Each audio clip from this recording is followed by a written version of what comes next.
It is the calm before the storm here in York at Short Sands Beach, and we are standing inside of the Goldenrod.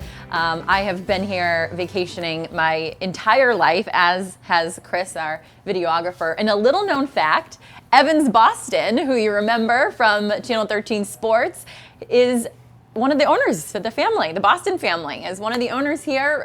Thanks for introducing me to your dad. Nice to see you, Aaron. Yeah, good to nice see meeting you. you. Rick Boston. Yes, ma'am. Tell me about the Goldenrod. You've been here for 40 years, still going strong. It's still going great. The business has been here since 1896, and the original owner was named Edward Talpe, and he was married to Maddie Boston. And she was a distant cousin. It's kind of a watered-down gene pool at this point, but Yeah. we're still here. My father started working here in 1928, Cool. and he was retired when he turned 65 in 1975, but he worked 20 more years in retirement. And so if you can imagine, he worked here from 1928 till 1995. And then your little ones decided to Yeah, my little grow ones up that aren't working so here. little anymore, but Evan certainly worked here. All three of my sons have worked here. Making ice cream. Making ice cream, yeah, that was the main duty in the summer. So what is it like to be part of such a staple in York? You know, it's hard to describe that in a sentence because it's way more than just a job for us. We are part of the community. We have so many kids, I call them kids, young people that come to work for us when they're 14 or 15. And we'll watch them grow up all the way through college. For example, my wife's Kathy's manager just got married 2 weekends ago, and Kathy performed the ceremony. So Nice. we get to know these kids. We get Christmas cards from them. And It's fabulous. for those folks who don't know what the Goldenrod is, and they don't know that iconic window with the taffy being made, tell us a little bit about what you do here, what you've done for many, many years. Yeah, well, we're on the same location since 1896, and we make saltwater taffy as our main draw. We make other candies, fudges, brittles, almond butter crunch, A kid's dream. chocolate barks.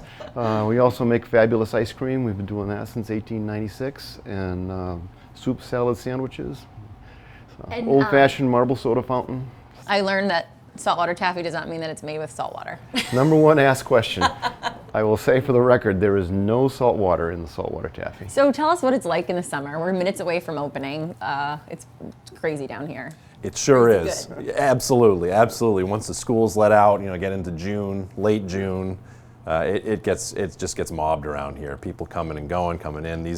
All these shelves right here are full of Goldenrod kisses, and they fly off the shelves. I can tell you that from experience. Penny candy around the corner, soda fountain, ice cream, can't beat it. And when you say penny candy, obviously that reminds me of my childhood. And what you said earlier, which made me feel all warm and fuzzy, was that the memories. People come and things don't change. I got to tell you, the number one comment that we get is, "Oh my gosh, it's just like I remembered it. My parents brought me here. I'm bringing my kids here.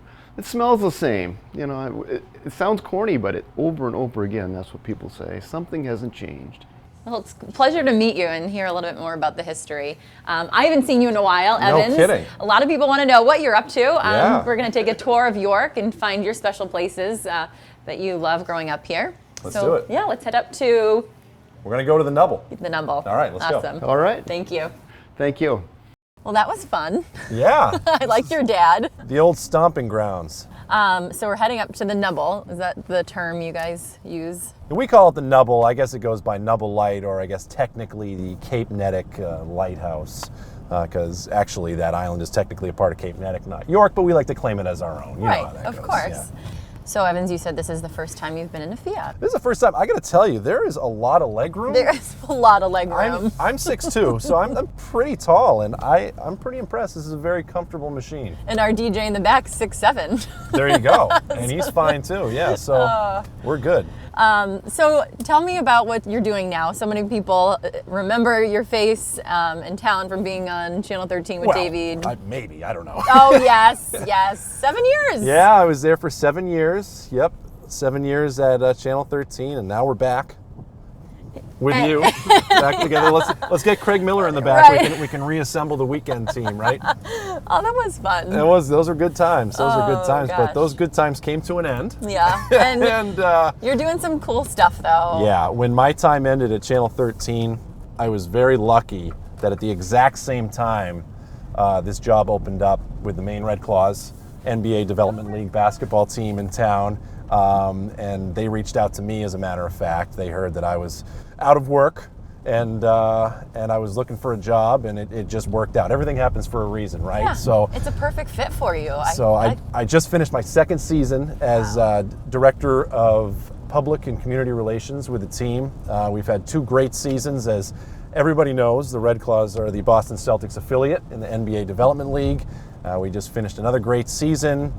Made it to the playoffs again. Yeah. So, yeah, it's been a great run so far. I like to think that I'm the reason that the team's made the playoffs 2 years in a row. I mean, obviously, great PR. Shout out to Dwan and Crusher, and you've got an awesome team of people. It's a lot of fun. It's a lot of fun. We have a great time around the office. It's a lot of work during the season. I bet. But we make it fun, and it's sports. It's entertainment. We're having fun. So. What's the one thing you miss about reporting the sports, going into different communities and? Without a doubt, going to the communities and covering high school, especially high school football and basketball. Yeah. That was the best. Doing that with Dave every night. Hi, Dave. Was a dream come true. Absolutely. It certainly was. It was always my goal to work in Maine. That's where I'm from. So and that's not easy to do. A lot of people don't know. We have to move around markets and. Absolutely, you know that for sure. It's a lot like the minor leagues. You go from a small town to another small town to a little bit bigger town, and that's what I did. I eventually went from Georgia to Ohio to Bangor. That was my big break. I got the job in Bangor, and then obviously the biggest break was Portland. So that was awesome. So tell me about growing up in York. What are some other things that as teens you guys like to do, or? Well, I can tell you it's a lot quieter in the wintertime. Yeah. The population of the town quadruples in the summertime. So when the tourists all leave, things quiet right down. The speed limit goes up to 40 miles an hour along Long Sands. That was always a cool experience. And, it was great. It's a lot of fun, great place to grow up. Obviously a lot of cool things to do around here. Close to Boston, close to Portsmouth, New Hampshire, close to Portland. So it's really a great location. And we're going to hang out with Spencer Albee later. A lot of talented guys. And other musicians. Zach, you grew up with? Zach Jones is one of my best friends. Yep. He was in my wedding, Zach Jones. Of course, he played with Spencer as well. I know Spencer very well. We're good friends. I went to high school with his sister, Catherine. Pete Kilpatrick. Yeah, Pete. Good friend of mine. Pete. I was actually in Pete Kilpatrick's band, too. Shout out to that. Really? Yeah. No big deal. No big deal. Wearing many hats. Pete Kilpatrick, and of course, a lot of people remember Jeremiah Freed, too. All those guys, we were all like the same classes. We were a couple of grades apart. So a lot of good coming out of York here. Absolutely. Nothing but good stuff. Well, we are now at the Nubble. This is so awesome. This is it. You ever been up here beautiful. before? I have, yeah, but it's been a while. It's good to reminisce and remember my little tyke days. Cool, Evans, thanks. Let's go check it out. Let's do it. All right.